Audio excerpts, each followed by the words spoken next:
What's up, everybody? Welcome back to another edition of Third and Longhorn. Today we have a much dreaded episode that we're hoping never to have to film.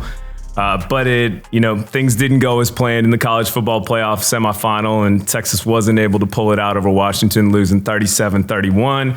And I think a lot of you guys probably noticed I was watching the start of the championship game, and it wasn't Jeremy Hills out there singing the national anthem. It was Fantasia was out there singing that. She did a great job, but I was hoping for the dulcet tones of Mr. Hills, but we did not get that. Yeah, so they asked me, could I still make it? I said, absolutely not. Yeah, that'd be tough, show up after that. I'll see you next year. Well, let's get right into it, guys. I know things didn't go as we wanted. I think it was one of those games where it felt worse than it was in a sense at points until the end. I remember looking up at halftime being like, man, this thing is not going the way it should be. Mm-hmm. But then looking at the scoreboard and saying, oh, it's 21-21 still. So give me y'all's thoughts on this. Who wants with me? I'm up first? Yeah, you are first. Yeah. My thoughts from the game, I got 3 takeaways from the game. So one, obviously the turnover battle. And it's not just that we lost the turnover battle. I think the timing of the turnovers is what really killed us. First play of the second half for us, fumbled the ball. Next fumble came when we were driving down the field and needed points, turned the ball over. We couldn't get past that. I think that's where it starts and finishes in terms of why we lost the game. Other 2 takeaways, though, is one, speaking of those turnovers from the running backs, I feel like we didn't feed them enough. I mean, when you look at the way we started this game, first run by Baxter, 15 yards. Second run by Baxter, 13 yards. Fourth run by Baxter, 10 yards. He catches a screen pass for 30. We got to continue to feed these dudes, and I felt like we didn't do that.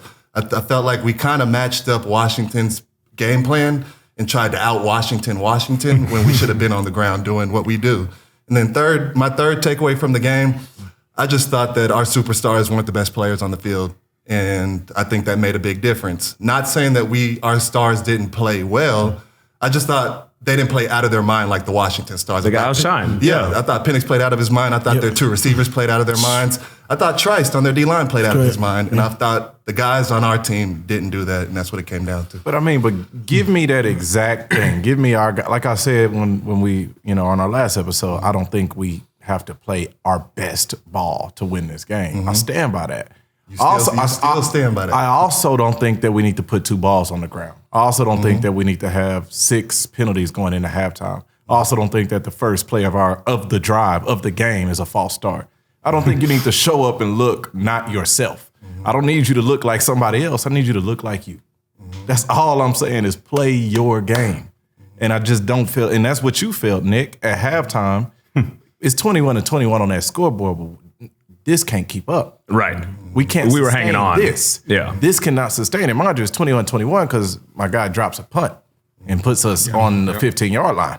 You know what I mean? So it's like looking at the game, I'm just like, obviously stick to the run, but it's tough to do that when you're behind the sticks. When it goes from being 1st and 10 to 1st and 15, play call sheet looks a little bit different. So it's like, bro, just clean it up. Yeah. It looks sloppy. And I'm not sure why it looks sloppy. I'm not sure if this New Orleans Superdome is too big for you right now. I'm not sure the reason behind the sloppiness, but the sloppiness is evident. And the unfortunate part is it was evident all the way up until maybe 3 minutes in the fourth quarter. And at this point, it's like you're in that desperation mode. And now all of a sudden, sloppiness is gone and talent is shining. Now all of a sudden, Jordan Whittington is making plays 40 yards down the field. Now all of a sudden, it's like the things that we expected to see from Texas, not a different version of Texas that we haven't seen throughout the year. I'm saying what I've seen from September to now, I expected to see that this game, and I didn't. I seen a team that the effort was there. They play. We would never question the effort. We don't question the character of the team, like how hard they play, how much they want to win. Like that stuff is not in question. But then just the things where you're not shooting yourself in the foot. This team's already good, man. We don't have to help them out. We put one on the ground, and it's one of those more unfortunate ones because it's just like it's the Mark Sanchez butt fumble, man. It's like this does not make sense. Like elbow hitting a guy that's literally down the field trying to make a block and the ball coming out. And then the young boy, I won't be too upset with him, but I'll tell him you got to have 2 things. You got to have 2 hands on the ball in traffic. We know that. Like, he's literally fighting his ass off for a couple of extra yards, and then football is being football. But the difference is that the ball didn't bounce our way, and I won't even say that the ball bounced their way. I'll say they just played a much cleaner game than we played. They played their game clean. We played not our game sloppy. I heard a commentator say, we got an A-level game from Washington and a C-level game from Texas, and it came down to the last play. And here we are on the 12-yard line with 15 seconds left in the ball. It's crazy. You played quite possibly from start to finish the sloppiest game I've seen you play all year, Texas. And here you are on the 12-yard line with the ball and a chance to win. With 4 plays. Like that right there, it tells me all I need to know. And it told me, that's why you go back and look at my Twitter account, go back and look at my prediction for the championship game. After watching what I watched, I knew what was going to happen. I said, listen, if you go get a team that's not sloppy, a team that's locked into the game plan, and a team that don't turn the ball over, what I just seen, I think we were averaging 6.2 yards per rush going into the half. Hey, one thing I know about football, if you can't stop the run, it's going to be a long day. Mm-hmm. That's just the way this game works. And what did Michigan do? 200 in the first quarter. And didn't they end up with more rushing yards than Washington had total yards? Oh, I don't know. I know they had over 300 yards rushing. I was too bitter to calculate stats. I'm watching this game. We don't got to get there yet. I'm watching this game, and I'm getting frustrated watching Michigan execute Texas's game plan. All we got to do is execute the game plan, man. That's it. I think the problem was that wasn't the game plan. Okay. The game plan for Sark was to throw on early downs and to pass the football. So running the football wasn't the script. That wasn't the script. Why was that? No. I'm not disagreeing with you. I'm disappointed about. Yes, if you look at it, first of all, go look at and you, Alex, you can speak on this too. The pass deflections, right? They got their hands on a lot of balls early on. Those rhythmic throws, right? Those inside cuts, whether it be the RPO throws, they knew when they were coming out. I don't know if they studied the arm angle of Quinn's passes on those quick throws, but they knew. I haven't seen Quinn's passes get deflected like that by any team. Not that many. So that was the one that put them behind the chains a little bit. You brought the penalties. That was brutal. They put them way behind it. Exactly. They killed a drive. They pushed you in second and long and third and long consistently. Guys, more than half of their third downs were third and longs. I'm talking about third and 10s, third and double digits going up against Washington. And so when Washington decided that they wanted to defend the pass, and they did it really well, they dropped back and they defended the pass with numbers, which is what you have to do. They gave up the run. They were giving Texas the run game. I mean, Texas was averaging more yards per rush than yards per attempt, I believe, by the end of that first quarter. This was Sark's miscalculation. He adjusted too late. He waited till after half to start trying to run the football. And in third quarter, you had how many plays? 5. Yeah. You had 5 That's total insane. plays. So he didn't know that his running backs were going to fumble the ball in the third quarter. He didn't know that they was going to play keep away the entire third quarter.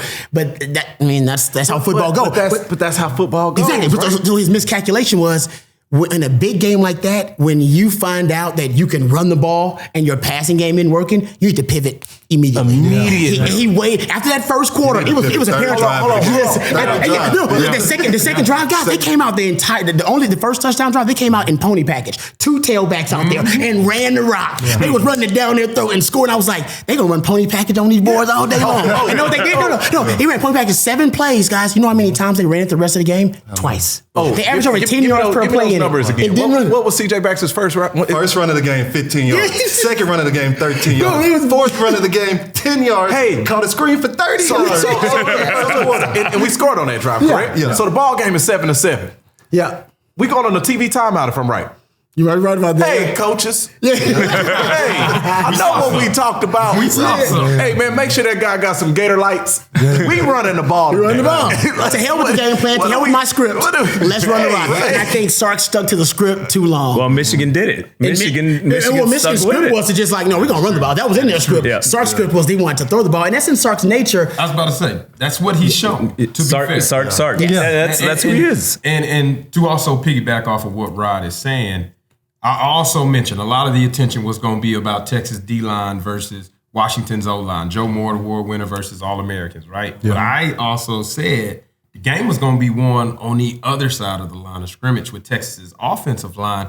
How can they hold up against that Washington D-line? Because that Washington D-line, they didn't have the numbers to go with what they had actually been. Like, you cut on the tape, you can tell oh, they got some dudes out there, right? There's some guys flying around. They may not be all American, but they got guys that can make plays. And I think, like A.O. said, Braylon Trice showed why he was the best defensive line player for them. But it wasn't just him. Like, Quinn was under duress a lot. Yeah. And that's where the pivot needs to happen early, where you like, man, my quarterback, he don't really got time.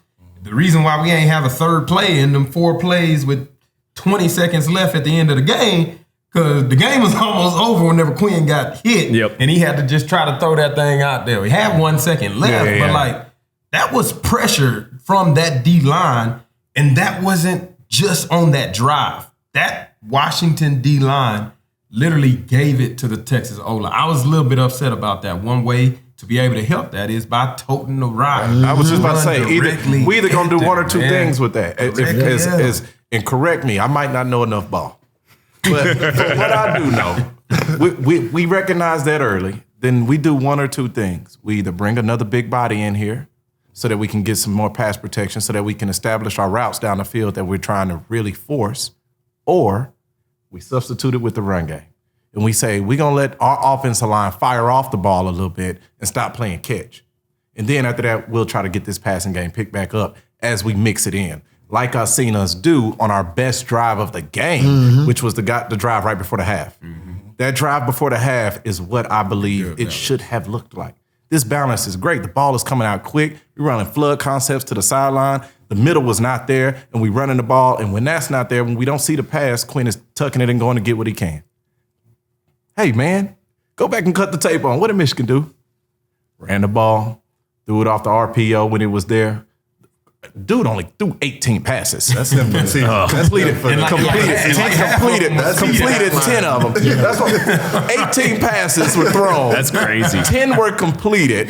1 was a big RPO in the early fourth. Right. The rest was speed outs. Oh, and by the way, 303 yards rushing. Higgs just texted me 303 yards rushing for Michigan, 301 yards total offense for UW. So I was not. I don't know a lot of ball, y'all, but hear me out.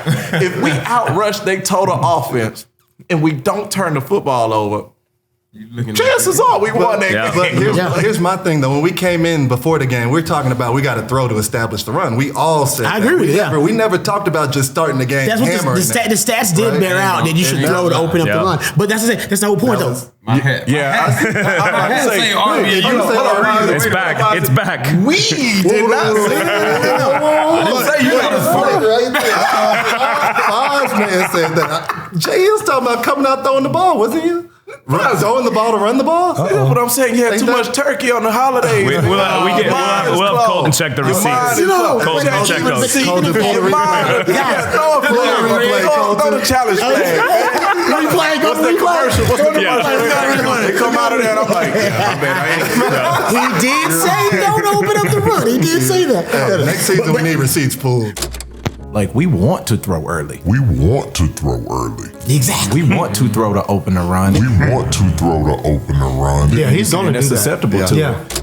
But even if that is the case, and I said that, I know I'll admit, I said throw it open the run because I want to get Quinn in the groove. Because we know the way, if Quinn's in the groove, the offense is rolling. And when Quinn struggles, the offense struggles. Quinn came off his best game. I figured, let's get Quinn confident. And I think Sark was figuring the same thing. But after that first quarter, it was obvious to everybody, man, you can run the rock on these boys. You can run the rock. That's when I blame Sark a little bit, and Sark's been awesome this year, right? He's been amazing. Right. But for the miscalculation, just waiting a little too late to make that adjustment. What they did to you in the third quarter, allowing you to have only 5 plays, you should have did to them in the second quarter. They should have had only like 5 to 8 plays, one drive in that second quarter. Nick pointed that out when he was talking about the Big 12 championship, and he said one of the more important things that he thought was great to see was not all the points we put on the scoreboard, but when we could really take control of the game. That third quarter. It was the third quarter. We took our foot off the gas a little in a sense that we weren't going to try to pass for 700 yards. We were like, let's establish the run. And we had that first drive that they didn't get the ball back till 9.5 minutes left in that third quarter. So let me jump in. My fault. Get in there. I've just been listening to everybody. Everything is right. Everything y'all are spot on everything. I'm gonna say one thing to add on to what y'all been talking about.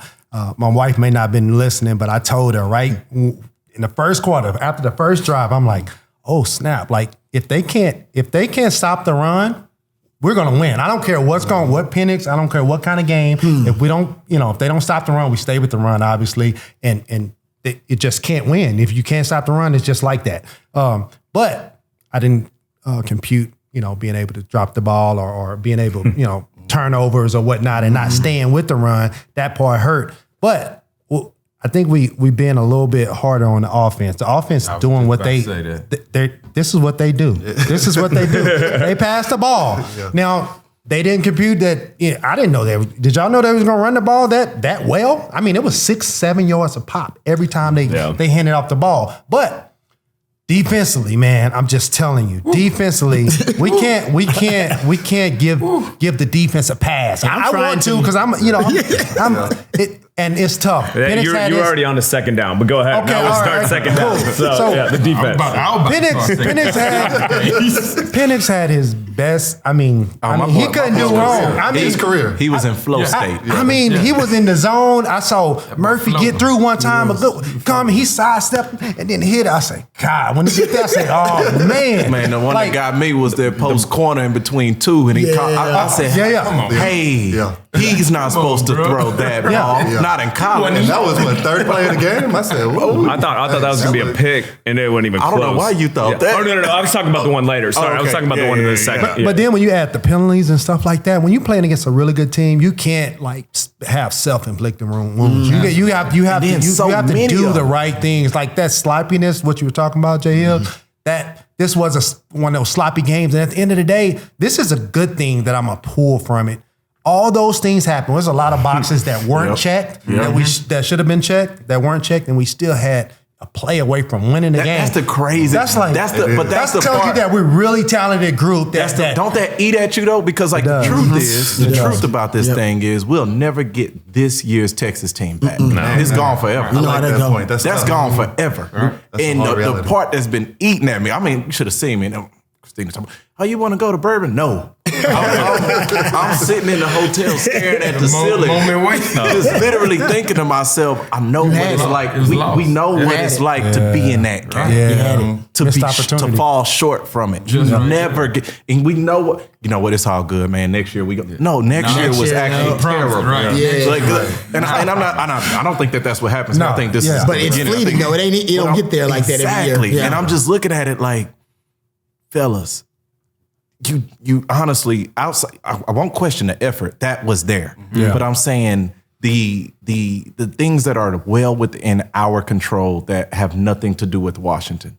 This is only stuff that has something to do with Texas, which is holding on to the rock and doing your assignment. Illegal motion makes no sense to me. You know what I mean? Illegal formation makes no sense to me. A false start, hey, I know it's loud. You know the count. That one doesn't make sense to me. I'm not talking about the competitive plays that we kicking ourselves because honestly they happen on every play, and it's how egregious it is and how they call in the game today determines on if it's. I'm not talking about a holding call. I'm not talking about a personal foul. I'm not talking about a mistaken face mask. I'm talking about the ones that are truly between us and us. Those can't happen in these games, and they did happen. And all things considered, we sitting here on the 12-yard line with the ball. Well, it was stuff we didn't calculate either, right? Like it was all of this stuff went wrong. It didn't look like we thought it would. We can talk about the penalties, the turnovers. We didn't calculate for that, right? Yeah. And it was still those last one thing changes on the second to last drive. You get a touchdown, right? They had about 8 plays inside the 20. Absolutely. But between those two drives, one thing changes in there. You get a touchdown. That last drive, you need a field goal. These kind of things, or just. That team getting 4 plays inside the 15, you give me the odds on that, I'll put my money down. I wouldn't because they were one of the worst red zone offenses in the country. They were 120th in touchdown percentage red zone. And honestly, it came back to haunt them. If they were a better touchdown percentage team in the red zone, they probably score a touchdown instead of the field goal, or maybe they score a touchdown at the end of the game. So honestly, ironically, what really held them back from being undefeated, because why they lost the Oklahoma game was red zone offense. And the turnovers, good point, had turnovers in the red zone. And they could never solve that problem. They could never figure it out. Even Sark and his genius, they could never figure it out. And honestly, that's why they lost that game in the end. Even with all the mistakes they made, they had a chance in red zone, money time, in a clutch moment to win that game. and it came down to, can you guys score a touchdown in the red zone? Yeah. And I was thinking to myself, they don't do this. They have it. You keep, and it is true. You're right. Something is up about this red zone. Who do you put that blame on? It's a multifactorial thing. It's okay. Yeah, it's on Sark's a little bit on Sark because Sark doesn't know if he's going to go players or plays. Now he's thinking players later. He's throwing it to AD Mitchell. Facts. We was And to be real, I'm trying to get the ball to 5 as well. Like if I'm because there's so many factors like you talked about. Listen, it takes 4 to 5 seconds to run any play. Right. And I got no timeouts. I need to get shots to the end zone, and I only got 15 seconds. I've already wasted one of my downs because I got beat off the edge with the blitz, and I had to just get the ball out. All right, so I got 3 plays, and I got 10 seconds, right? So I'm looking at this thing, and I'm like, who do I need to get this ball to? There was no doubt. So I'm not mad at force feeding 5. No, I'm not mad. Well, and when they flashed that, I saw it in the stadium. When they flashed that camera on him after he caught that touchdown, that was just a nasty touchdown. Yeah. Oh, yeah. And I remember they flashed to him, and he said in different wording, "Would you, sir, would you please give me the ball?" That's exactly. And we can throw like up, that. very politely, like an Englishman almost. Yes. May I please? With an accent. Pardon me. Would you mind coming this direction with the football? That moment, I'm like, we got to get that. We got to get that guy the ball. John, notice So to also piggyback off of that, why was he not given the football before? Yeah, that's fair. At all? Very true. I will say, first drive, we tried to force feed him a little bit. There was a couple tip balls in there. Yeah. But we did abandon it after that first drive. Yeah. AD Mitchell did not touch the rock. I agree. That's fair. Our And I was receivers- like, what? our receivers just didn't show up. And X didn't touch it that much either. The crazy part is and this sounds wild. I get it. It's tough to be mad at an offense that put up 31. I'm mad at an offense that put up 31 when I needed 38. But I'm saying, when I'm looking at this, the toughest part is this other offense is in rhythm. I just need them to sit down for a little bit. I need them to not be on the field for a little bit. So I'm indifferent in could there have been different pass play calling to get the receivers more involved versus I want to control the flow of this game. I want to take over the flow. I felt like we were trying to play.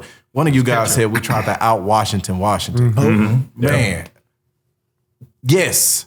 Yes. And I think that's what a lot of us felt at the half. It's like, hey, if we don't switch something up, I don't know if this is sustainable.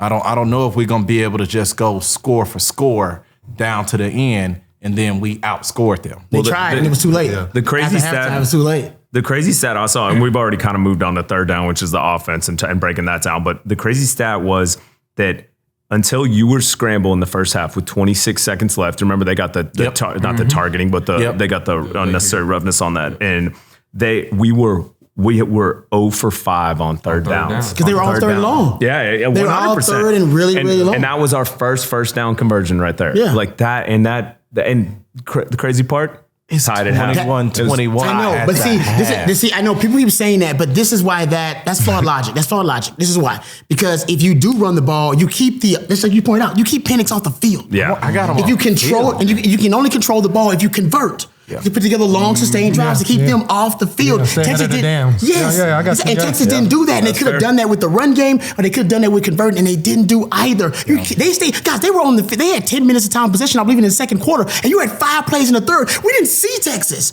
for the middle part of that game. 10-0 that quarter. Right? We didn't see Texas on offense or defense. Yeah. We didn't touch You know what? Okay, let's talk about the One defense. more thing about offense. Okay, I got let's one go more ahead. point. Yeah, you're right. Just another thing that I was disappointed about, and I said it, it's like our stars weren't the best players on the field. And I know receiving wise, a little bit is out of their control. But going back to Sark, when you talk about play calling, the best play callers are guys where in big games, you're going to still give your stars the ball. Your stars are still going to be the best players on the field because they're getting fed. You're going to find a way to get your stars open. I got to go and rewatch the game, but I didn't see enough big plays from X. I didn't see enough big plays from AD. And I don't know if that's Sark's play calling or if they just didn't bring their best game. But in big time games when the lights are the brightest, you got to put the ball in your best player's hands or it ain't going to go well in the locker room. Yeah. The deep over was there, and they hit 0 a couple of times on it, and they missed a couple of times on it, but every single time it was there. And then outside of that, it was really the playmakers in space, which we all alluded to last time we spoke. And those playmakers happen to be the backs, which were, we got one that got called back with CJ down the field on a catch. But other than that, they were screens and then, it was something to get the playmaker in the space quick. So I think Washington's game plan was to take away what they took away. And I understand. Yeah, I definitely want one to get this ball as well. He made a big play in the fourth. I want 5 to definitely get this ball. He made a couple of big plays himself. But when I'm looking at it, I'm like, we have an embarrassment of riches here. And so I'm saying the offense is lending itself. The offense is lending itself to the underneath in the run game, and that's there.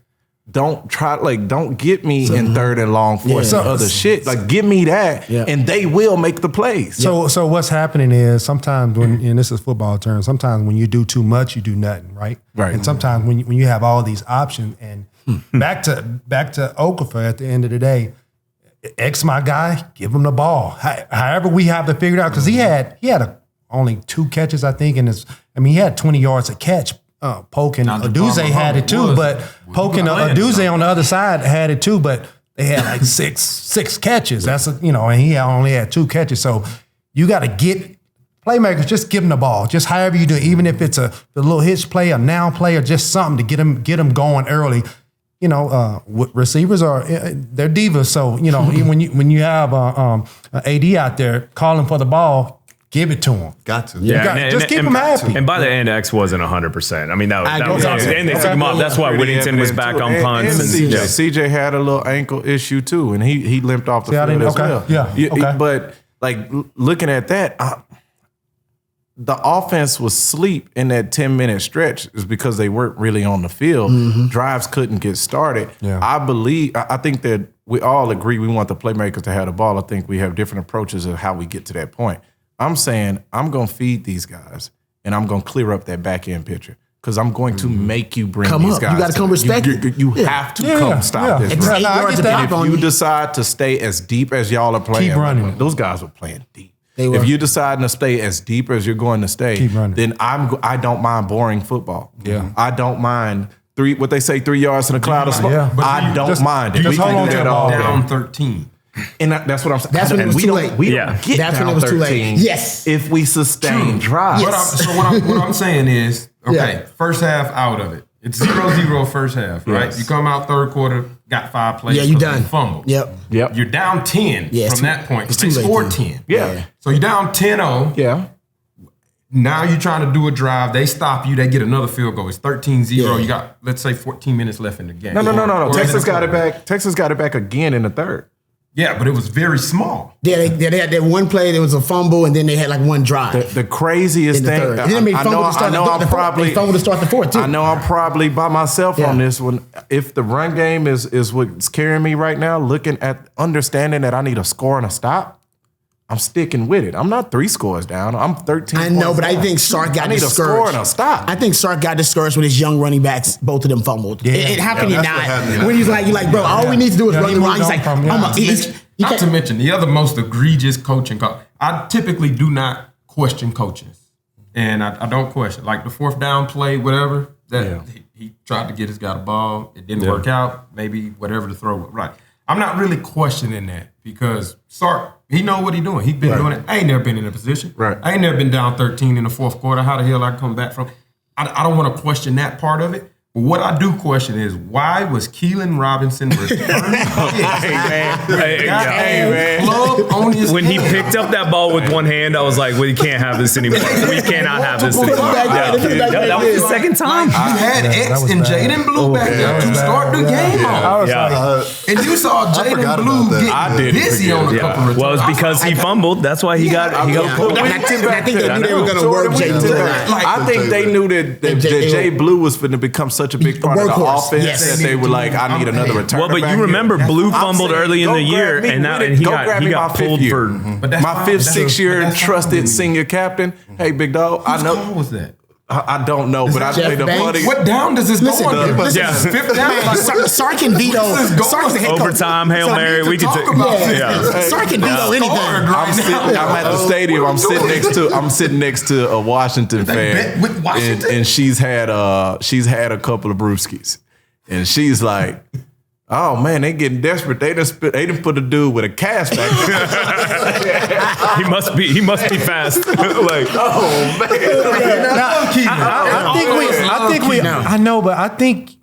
I think y'all would y'all would try him out in practice. I don't think y'all would just say, "Hey, you're not playing the game," right? Absolutely. Well, no, you say he's not playing. He's gonna be the offer. You can, you can be the gunner. He can be something else. So when you got kickoff returners back, He probably was catching in practice. but really no, you well, guys got to think about this. Okay, he catches it.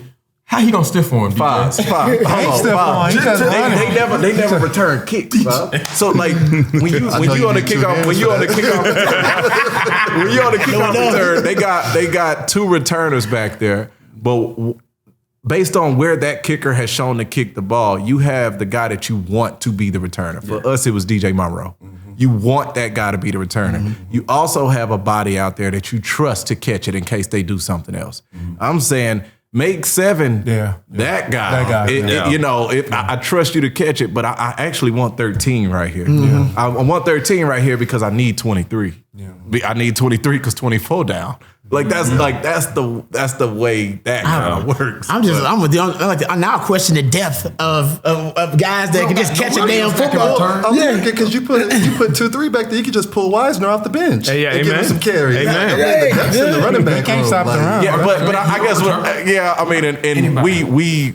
I'm talking about that's one of them times it's better to be lucky than good because again I love Keelan Robinson. I think that boy's a baller.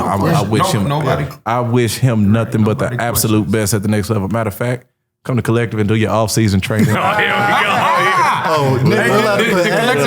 didn't know we were doing ads. You'll get a bill. You'll get an invoice for that. What I'm saying is that I don't want to have to go into my depth bag at the running back spot. I'd rather go into my depth bag on a one-play shot on kickoff return. Like I need 23. I need him fresh. I need him getting the new checks for the offense before it goes onto the field. I need him engaged and locked in with Quinn. Sure. I need all of that to happen. I don't need to take him out for the time it takes to go on the field, wait for the ref to get ready to say that you can kick the ball, the actual kickoff return, and now that offense is jogging on the field. And through that transition, what you see is, 2-3. Yeah. Coach just said we actually gonna do this. I know you heard before but Coach just through hearsay. Yeah. No, better man. be coaching. Hey, man, let me. No. 23 supposed to be back there returning. If Sark can do this, if Banks trusts X to do it. Fozzy's about to explode. Fozzy was a hell of a returner. This guy's an all-timer. X was out there. Yeah. X was out there the whole season. That is true. You need X on your team, not just your offense, but you need X on your team. And he back there returning.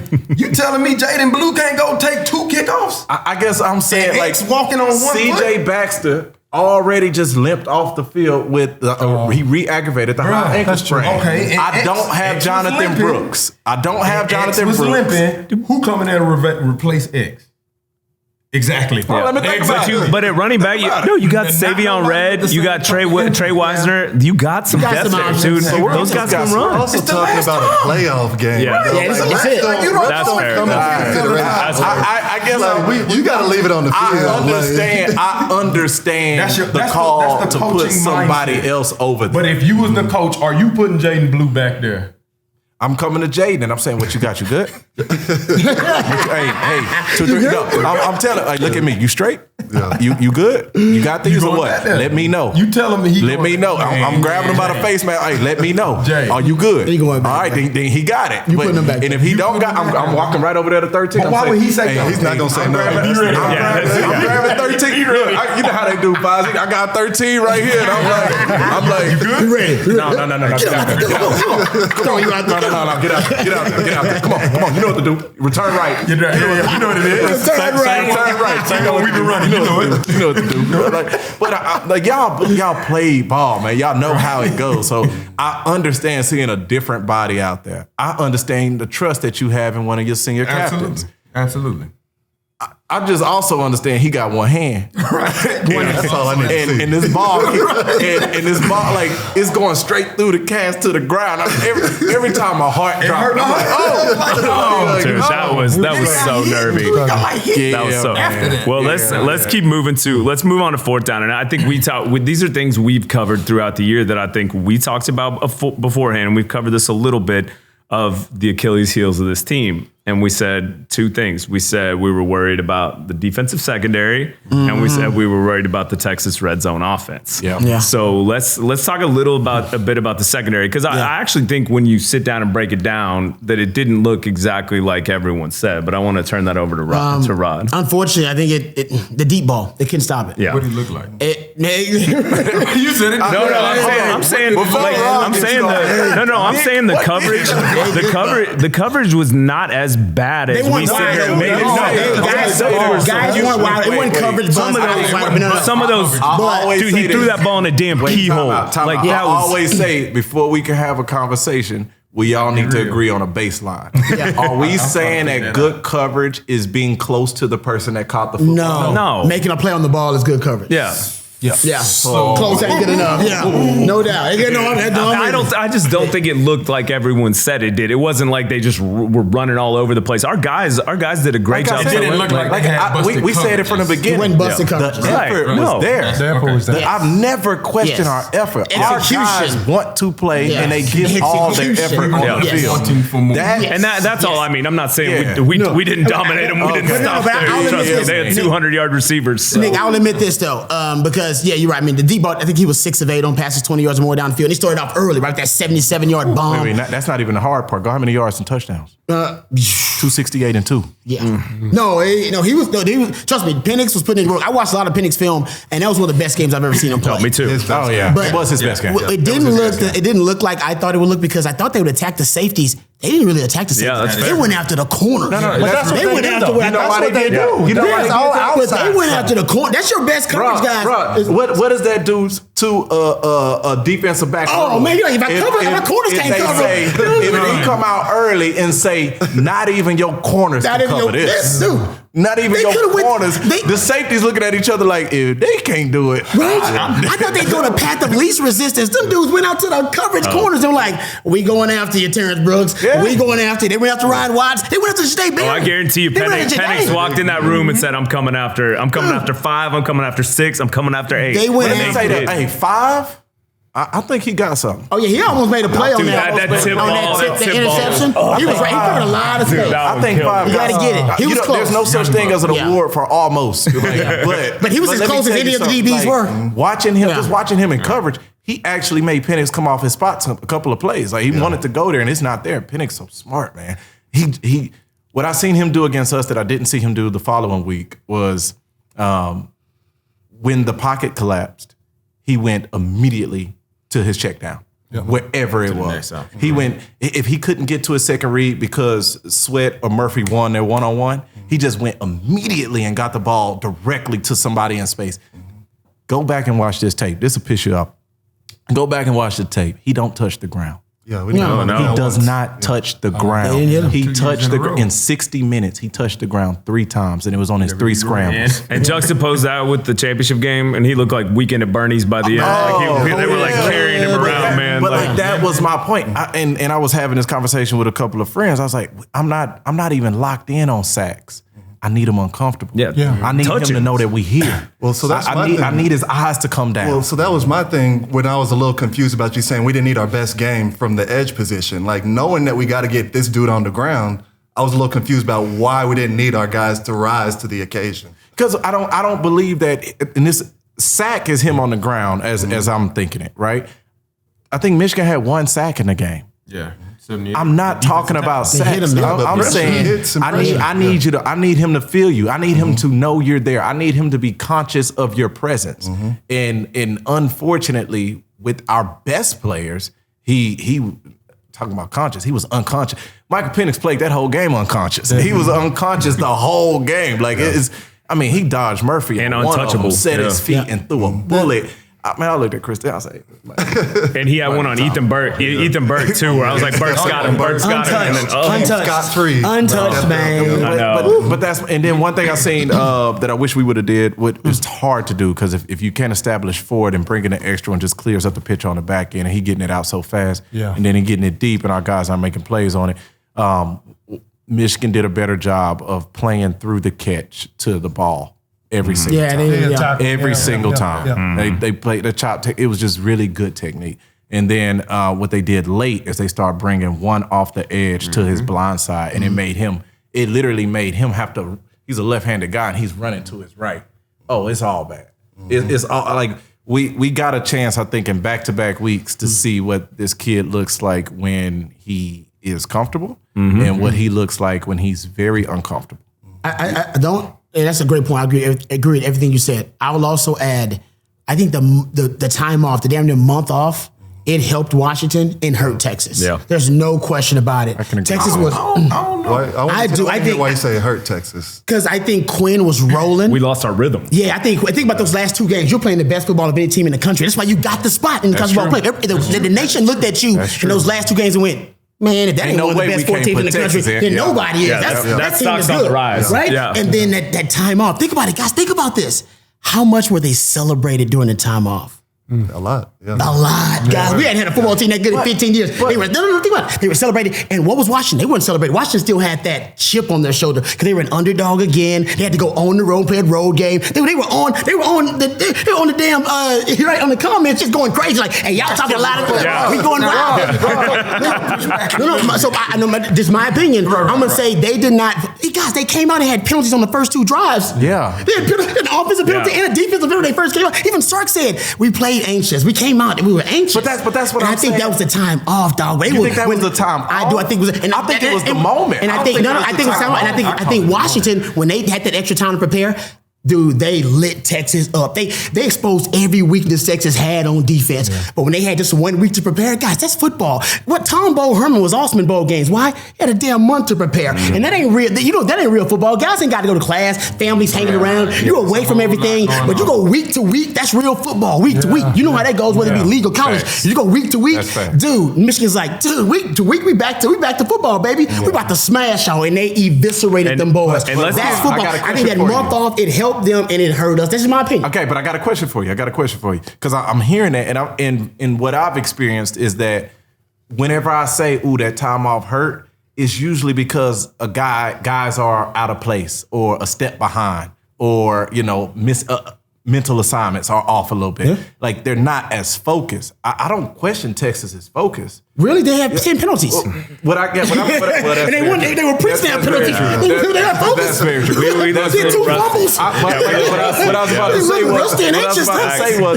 say was the anxious that I felt being in the stadium was the moment. I mean, bro. Now, I'm probably reading too much into it. When I'm looking, mind you, my seats were on Washington side. So when I'm watching big Samoans coming out here, them boys are locked into each other. It's like the stadium ain't even here. I'm watching Texas run out to the field, and them boys' eyes is in the stands. Yeah, because them people's cheering them on. Celebrate them all day. Immediately, I'm like, hey, y'all stop looking at us.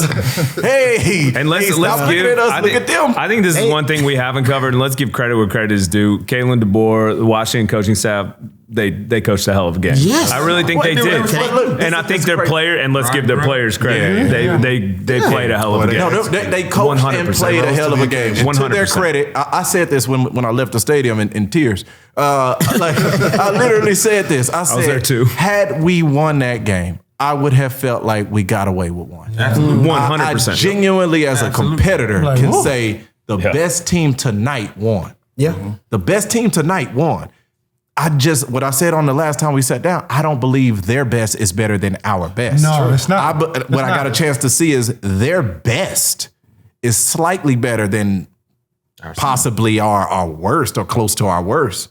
but their best better than our best, I still don't believe that's the case. Oak had it right though. Their best players, bro. They are all those first round guys shine. They shine. Every last one of them. They did. Like, Every last one of them. Games. The stars Big lead players the way, make big and players. everybody else come along with us. That's man. exactly I right. am pushing Washington back did. only on your statement because let's say Texas played against Washington after the Big 12. What was it? So it would have been what, December 9th or December 10th for the semifinal. Right after that, yeah. Who's showing up to that? Because C.J. Baxter wasn't available. Xavier Worthy left out of that game before he was completely healthy. Yeah, we had to heal up. Ryan Watts didn't even play the week before. Quinn was still suffering from that shoulder a little bit. I mean, that's a fair could point. have been. We had the reason why we was talking about Texas needed this time off was because they needed to get back healthy. I would say that Washington used it too, though. They got a lot of guys back too. Yes. So I know the hypothetical you're saying. Yes. My point But, is, yeah. I'm talking about more psychologically. I think it hurt Texas. The penalties. They were anxious to start. Even the coach said we were anxious to start that game off. Dude, Quinn had his best game of his career versus Oklahoma State, and that game starting off, dude, he looked shaky and anxious. He looked erratic. He did not look confident. It looked like the start of the I OU game. agree. It looked like the Yes. start of OU. I agree with you. I agree with think it you was to just that the time point. off that hurt him a So little you bit. think it's the time? We're agreeing to I the just anxious. understand the rhythm. I That's just all. thought it was. I didn't think we were out of rhythm. I thought the anxious play was from, hey, I don't know if this stage is. I don't know if we're prepared Moment too big. mentally for this. You beat Bama. You beat Bama in Tuscaloosa. Now y'all about to tell me you boys ain't ready for a big stage. We can't have it both ways. We can't praise them. Time out. Listen. We cannot praise them. We cannot praise them Listen, Glamour. for showing up in Tuscaloosa, playoff. beating Alabama. And then not, If I'm the stage was too big for him, and the Sugar Bowl was basically a home game for Wait, him. time out. really? I'm not Listen. saying we gonna go both ways Add in on all the this? facts. Add in all the facts. To that. Add in all the facts to that. Bama, they made it to the college football playoff. Well deserved. Special teams, coaching, and defense is some of the best in the country. That offense been trash, still trash, and is trash today. We win. That's the facts. I didn't make it up. Go look at them. Yeah. That offense is not a good offense. Now, also, along with that, our style of play matched up well. Styles make fights. Our style of defense matched up well with Bama's style of offense. We'll beat them if we played them tomorrow, next week, on Christmas Day. After Oak's Thanksgiving, the turkey that he had to have him forget what he said. We'll beat them anytime we play them because styles make fights. I don't disagree with Now, that. style also makes fight on the bad part of it, and that is our DBs. I love them. Today cannot hold a candle to those receivers that they got over there. No question. We knew that was going to be the case. It would have been the case with 2 months off, 8 months off. And that's not even a knock. Those are first round picks. Those are first round picks. I'm saying that was going to be that. What we didn't anticipate was like this moment causing the other things. And that's the first play of the game, a false start. I don't know if that's time off or I don't know if that's like, yo, I need to lock in to like this game and get out of I think it's Sugar both. Bowl. I think it's a little bit of Well, I think we moved into the Hail Mary, which is the last part. Sadly, the game wasn't a Hail Mary, but our topic of the Hail Mary was embracing the hate because I think the Washington fans got a little confident in our comments, et cetera. And I saw some stuff, and I figured we should address it. The first one is y'all are a bunch of Texas homers, and in case if you check the stats on everyone here, we were 100% Texas homers. But I'd like to think that we are able to debate. Derogatory thing or no? I know exactly. I did see some nice comments. They said it was one of the most fair breakdowns they'd seen of the game preview. A few people did, but other people had their stuff. But the quote, and we've already kind of addressed this, is Washington dominated Texas, and I don't believe that to be true. I think of a lot of it had to do with the way we played. Yeah. Wait, by domination, do they literally mean 15 seconds away from the game going the other way? I will say though that Washington did control the line of scrimmage. I say they controlled the tempo of the game. Yeah, they controlled the game. They did control Tempo for sure. Yeah. I would say that. And Yeah. maybe the passing attack dominated the pass defense. There were different areas where Washington dominated, but not necessarily from an entire standpoint. I can't say like they dominated everything. It felt like we were holding on. There was like this reactive nature to it. The whole game as a fan, at least. Physically, I thought Washington brought it to us. From an offensive perspective, we could tote the rock. But whenever we wasn't running the rock, they was way more physical. Like I just thought they defense. If you want to, if whoever was- wrote that comment, You right. Mr. John and Mrs. Jane Doe, in Tacoma. Yeah, domination actually looks like what happened when your team went and played Michigan the following week. That's actually what domination. I didn't make the rules, bro. Wow. You gave up 300 yards rushing. You had 300 yards of total offense, and your total offense was not more than the rushing yards. You had 2 interceptions thrown by a damn good quarterback. And listen, they had their way. They had 2 running backs go over 100 yards. One of them only did it on 6 carries. He had 2 touchdowns. That's domination. Yeah. That's if we want to talk about dominating, that's domination.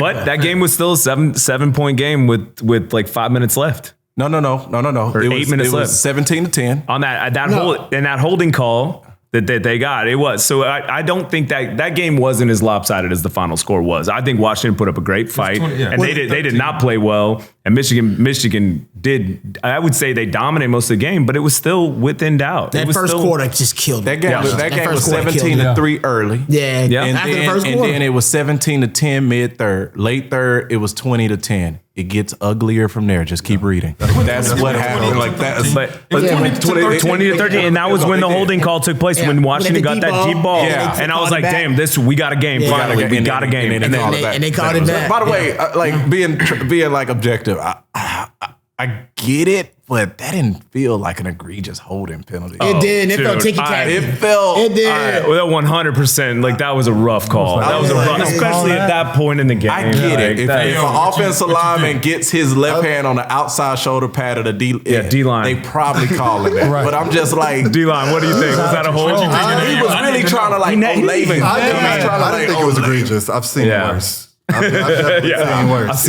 If you were that defensive end or that defender, he's like, that's definitely a hold. I would have got the sack regardless. I play with it ain't a play that goes by, but he don't think he got hit. You got that? It ain't a play that goes by, but he don't think he got hit. You got that flop move like, oh man, what the? Here's the thing, in the D-line room, like holds are not an excuse. Anybody that's played D-line is like, don't come to me saying you got hold, because I'll show you another holding call. So I mean, you gotta have that mentality. That's fair. Yeah, Michael Parsons hadn't been held in the last 11 weeks of the season. Not one holding call. That's crazy. That guy. I would hold him every They said time. not one holding call the last 11 weeks of the season on Michael Parsons. Not one. That's a crazy step. And they ain't calling it, man. Michael went. He literally apologized. He said, "Hey, all referees, I'm sorry." Whatever I did. That's crazy. Well, another one I actually heard. I don't know that this was actually in the comments, but it's Texas couldn't get pressure on Penix, and I disagree with that. And I did see CJ Vogel who does on Texas football with Rod, and he found this on Pro Football Focus that Texas had 20 pressures on Penix, which was the second most all year. Besides Utah, who had 24, but they had 3 sacks. We had 0 sacks. And by the way, if you watch Byron Murphy that game, Byron Murphy was a monster. Outside of Penix, I thought he was the second best. Oh, it was incredible. But he didn't. But he didn't touch it. I did hear somebody say, "Can we fingerprint Penix's jersey? Because I don't think there's any fingerprints on that." but like to that point, that's why I got to give Penix his due, because I mean, Murphy is a monster, man, and he showed up. Yeah, he showed up, and as you see, 20 pressures. That's why, like, when we were talking about the D line, 20 pressures. You tell me that we pressured that guy 20 times. I'm thinking, even without sacks, we bumped him up a little. And Murphy had 5. Murphy had 5 of those. When I say playing unconscious, I mean he was in that flow state. Bro, literally was like, shoulder, excuse me. I know where to go with this ball. And you know what that was? That's just confidence. Like Michigan. They messed with his mind early. They put hands on him early. Put hands on him. And it's not just Penix. That's any QB. You hit him early, you're going to get a different guy the rest of the game. Yes. And that's what happened. For us, he started off the game comfortable, so he knows where his reads are. He 70-yard knows, pass. I can sidestep this guy. I can get it to this guy. Yeah. But if he knows he's going to get hit and he's going to be on that ground, he's playing drunk. He ain't making the right reads. One thing I want to touch on, I'm getting desperate now. I'm sitting in the stadium. We down 13, and I'm like, listen, man. If I'm talking to anybody in the crowd that are listening at this point, and especially the lady, my Washington lady that had too many. Me and her, we had some good football talk, man. I really don't even know why she was at the game. She knew absolutely nothing. She was in New Orleans. She didn't want to go to New Orleans. You know why she was at the game. But anyway, she was like, "You mind if my boyfriend come shares the seat with me?" I was like, "Where's your boyfriend?" I'm like, God. Anyways, like, he gave her a good seat too. When the ball's going in the air deep, grab the guy. Grab him. Do anything. Get desperate. Grab him. They'll move it up 15 in college. It's not a spot foul. They'll move it up 15, and we'll line it down, and we'll play again. Yeah. We did that, I don't think on purpose, one time. And you know what happened? They called the pass interference penalty, and they moved them up 15. And then we won that next set of downs, and they punted the football. Well, that's a good point. I kind of want to go with Rod on this one. If you look at the second half, I don't know what the adjustments were made on the defensive side of the ball, but we weren't giving up explosive passes like that. I know first half of the game, you see all them explosive passes. I think we had 5 explosive passes from Washington in the first half. Second half, I think they might have had 1. So let me chime in. Go ahead. Number one, they did that because they changed their philosophy. In the third quarter, we're talking a lot about the third quarter. Washington took their foot off the gas. Washington was like, we finna just run this clock out. We finna go ahead and hit. Dylan Johnson had 21 carries for 49 yards, bro. Like, if you're not running it for 2 years, like, you literally running it to get stonewalled. Right. Just And they kept doing it because they was taking clock off. So it could have been worse, is what I'm saying, on the defensive side of the ball, because if they kept accelerating the gas. Okay. And the way Michael Penix was playing, I don't know why they took their foot off the gas. They started trying like double reverse pass. They was trying to do something. Y'all seen that? I'd been like, they can't stop the pass. I'm gonna keep attacking. I can't. My 6-year quarterback, You're right. Heisman runner-up, All-American quarterback, is freaking finding everybody and everything, and they not touching him on the defensive line. So I'm gonna let him keep working. So I think part of the reason why the explosives weren't there was because of change of philosophy on Washington's side, where they took their foot. You don't think it was But you know what's so funny about them? Texas tried every DB combination. They played bump and run. They played off. They played bail coverage. They played every DB. Single high, too high. They played them. So Rob, they did everything. What do you think it was then? 28. We saw 2. They played every combination of DB, and none of them really worked. No, it didn't. Specifically they didn't go speaking to deep the because they DBs. chose not to. Exactly. Specifically speaking to the DBs, what do you think it was? Like, why were we unable to, if not make a play on the ball? Why were we unable to make a play on the player?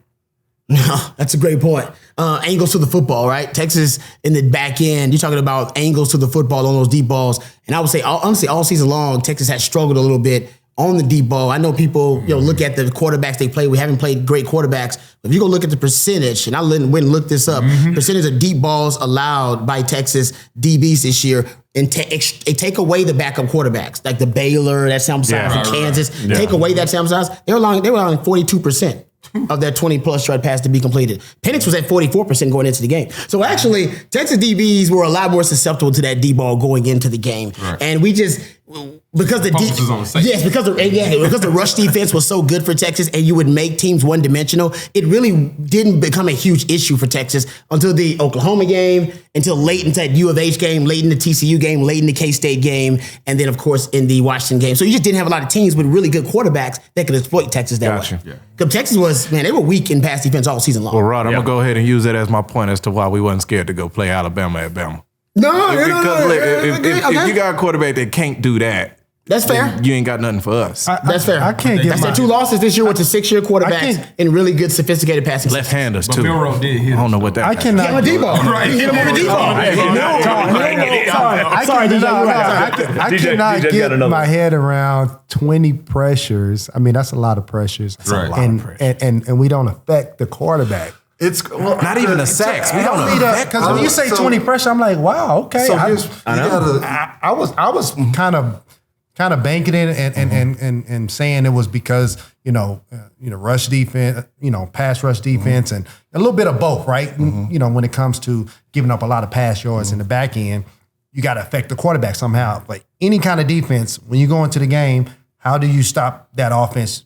Of course, stop the run, but you got to affect the quarterback. How do you get him off the spot, push up the middle, just keep him in the pocket, and just, if you don't put him on the ground, get a lot of pressures, and that's a lot of pressures. But well, that guy moves so well in the pocket. It didn't do nothing. I was gonna say. So here's what I saw. It's like you said, it's about getting him on the ground. And when you got 20 pressures and you saw there was 0 QB hits, you got to start analyzing play by play. And there were opportunities to get him on the ground, like The one that Jay talks about where he sidestepped Murph. He The reason why he was able to sidestep Murph was because Finkley fell down on his rush. Burke came off the edge on one of those touchdown passes and missed him because Penix stepped up. So those should be 2 sacks right there. Sacks come in bunches. You get them on the ground in those 2 situations, I guarantee you would get some more after that. That's a great point. You know what really surprised me at the end of that game was they had to try to run out the clock, and we knew they couldn't. We knew they couldn't get a first down. And all year, their offense runs a lot like Sark's in that they use quick screens as running plays, and I could not believe at the end of that game, and it ended up hurting them when Dylan Johnson literally got hurt. Yeah, and instead of doing, I would take a quick screen to a Dunze or Polk any day over running the ball up the middle. And those aren't high. Those are as high percentage as the runs in my opinion. But I get it. Like one thing you probably never prepare for as a coach is, mind you, because the clock is ticking, Texas is out of timeouts. I run this ball one more time. I let this clock run all the way down. I punt it. I'm saying Texas needs a touchdown to win. They on their own. If I can really pin them down, they somewhere in their 15, 10-yard line. And I'm saying that they got to go 85 plus in 20 seconds with no timeouts. I'm probably running that ball too. We were very fortunate in the fact that I'll never celebrate an injury because them Warriors out there. They're young, and thankfully I was. And he's happy. A beast. Dylan Johnson's a beast. I was happy to see him play the next week. I was literally happy to see him play the next week. He came back. I'll never celebrate an injury, but he goes down, and then that clock stops. The next play is the punt. What happens on the punt? The snapper. The snapper runs into the fair catch interference. Catch interference. No coach gave him and then that moves Texas up. So 1, we got the clock to stop. 2, we got an additional 15 yards. I think they said it was a net total of like 8 yards moved from where they were to where they end up. Punt. Right? That's crazy. Right. So like when you look at it, I'm like, I don't know. I'm not questioning Washington on that. They just it just played out. It just played out crazy on the next 2 plays. You know what I mean? And then the next thing you get is Texas miss. Jay wins. You know what I mean? Texas miss. Texas hit. And then you go to the wheel route to the running back that he dropped earlier in the game. He catches. Redemption. He catches that one. Right? Nice. And the next thing you know, you looking at a team that has not looked good all game. You're like, oh shit. There's a chance. That goes back to your point saying we shouldn't have won that game. Like if we would have won and we would have moved on, we would have been like house money. We were house money. I would have walked out of the stadium with my horns high, and I would have been like, saying some prayers out there. We man. got away with one. You ever been speeding and you see them lights flash on, and you like, and he go get somebody else? I'm like, we got away with one, didn't we? Thank you, Lord. You looking out for that's called thank you. You see them lights go, you're like, hold on, y'all hold on. Well, guys, this has been awesome. I know we're running low on time here, but just to let everyone know, we will be back. We will be doing things all throughout the offseason, et cetera, and getting ready for next season. And we'll start talking about the offense for next year and the defense for next year and doing some of the previews. But until that time, this has been fun, guys. I'm looking forward to it. And we got National Signer Day, huh? Oh, yeah. Yeah. Well, it's not what it used to be. But they got 2 of them now. They got the early one. Some portals, et cetera. We got it. To see the portal movement. I'm not gonna lie. I enjoy it. I hope NIL continue. I'm with Coach Harbaugh on that. I hope we get paid, huh? Break them up for pieces. I agree. I don't know how they're gonna do it, but I hope they get into that funnel of revenue that's coming into college sports. I hope they get included in that. Oh, it's coming. I hope the portal continues to do what the portal's gonna do. And players, I will say this. Reparations players included into that. Retroactive. No, I was just gonna say with this NIL, they need to find a way to be able to give these guys money that are still on the team. Like you should be able to make money without having to hit the portal. They got to find a way to clean that up a little bit. Well, these are all great topics we can cover in the offseason. But until that time, everybody, hook 'em. Hook 'em.